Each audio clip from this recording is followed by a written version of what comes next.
اے نور مجسم، نور مجسم اے نور مجسم، تیرے سوا اے نور مجسم، تیرے سوا محبوب خدا کا کوئی نہیں، کوئی نہیں۔ ہم اس دین کے لیے منتخب ہو گئے۔ اب جب اللہ نے منتخب کر لیا ہے تو کیا کہا؟ فَلَا تَمُوتُنَّ إِلَّا وَأَنْتُمْ مُسْلِمُونَ۔ کیا مطلب ہے؟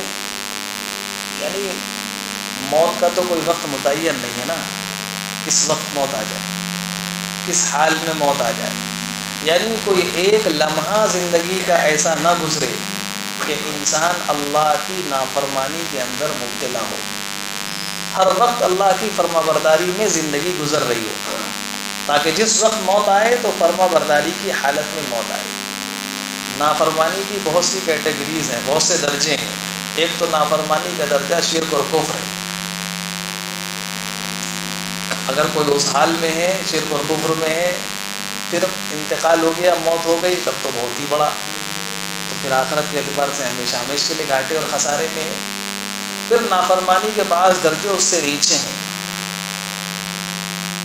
زندگی کیسے گزارنی چاہیے۔ نافرمانی کا کوئی ایسا کام ہو رہا ہے جو زندگی کے اندر ہے اور اسی حال میں موت آ گئی۔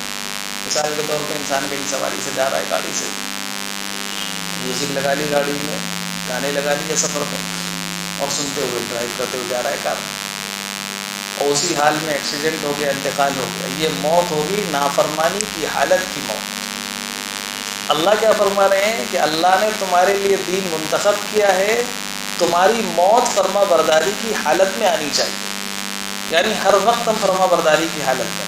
اچھا، بعض گناہ تو ایسے ہوتے ہیں کہ انسان تھوڑی دیر کے لیے وہ گناہ کرتا ہے، جتنی دیر وہ گناہ کر رہا ہے اس گناہ کے اندر مبتلا ہے، اس گناہ کو ترک کر دیا، چھوڑ دیا، توبہ اور استغفار کر لیا، وہ گناہ ختم ہو گیا۔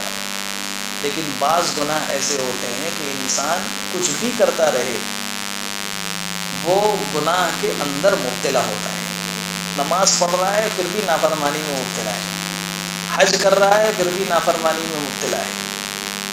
ان بڑے بڑے گناہوں میں ایک بڑا گناہ تو ہے قطع تعلق، آپس میں رشتہ داروں سے قطع تعلق کر لیا، بول چال بند کر دی۔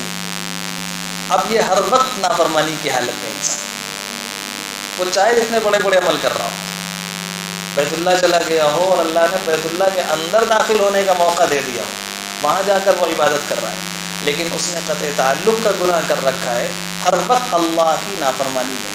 اب اس حال میں اگر موت آ گئی تو وہ فرما برداری کی حالت کی موت نہیں ہوگی، وہ نافرمانی والی موت ہوگی۔ اللہ نے تو منتخب کیا تھا ہمارے لیے اس دین کو، لیکن ہم مرے کیسے؟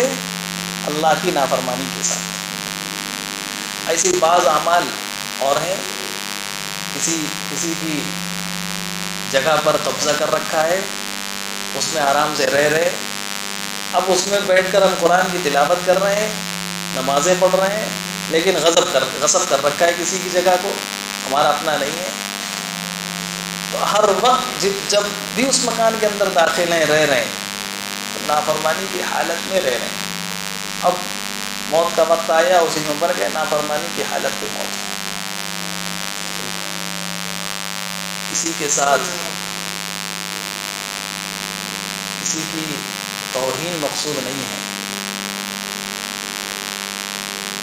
لیکن مسئلہ عرض کرنا بھی ضروری ہے۔ جو لوگ داڑھی کٹاتے ہیں وہ ہر وقت اللہ کی نافرمانی کے اندر مبتلا ہے۔ یہ رحمت دو عالم صلی اللہ علیہ وسلم کی سنت ہے کہ ہمارے چہرے پر یہ داڑھی کا نور ہو۔ اب ہم نے اس کو کٹا لیا، ہم نماز پڑھ رہے ہیں لیکن اللہ کی نافرمانی کے اندر مبتلا ہیں، خانہ کعبہ کا طواف کر رہے ہیں لیکن اللہ کی نافرمانی کے اندر مبتلا ہیں، اور خدا نخواستہ اسی چہرے کے ساتھ موت آ گئی، اللہ کی نافرمانی کے ساتھ دنیا سے انسان جائے گا۔ اور کیا منہ دکھائے گا اللہ کے رسول صلی اللہ علیہ وسلم کو جا کر کہ تم میرے چہرہ جیسا اپنا چہرہ نہیں بنا سکے؟ کس کی نقل کرتے ہیں؟ یہ کامیاب لوگوں کی نقل ہے یا ناکام لوگوں کی نقل ہے؟ کیا کوئی یہ کہہ سکتا ہے کہ حضرت نبی کریم صلی اللہ علیہ وسلم داڑھی نہیں رکھتے تھے؟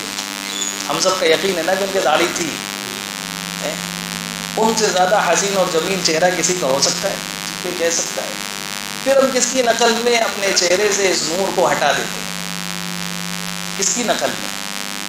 وہی ہے کہ جس نے اس دین کو، اس کامیاب لوگوں کے راستے کو چھوڑ کر ناکام لوگوں کا راستہ اختیار کیا. اللہ فرماتے ہیں الا من سفیہ نفسہ، وہ احمق ہے، بے وقوف ہے جس نے اس کامیاب راستے کو چھوڑ کر ناکام لوگوں کا راستہ اختیار کیا.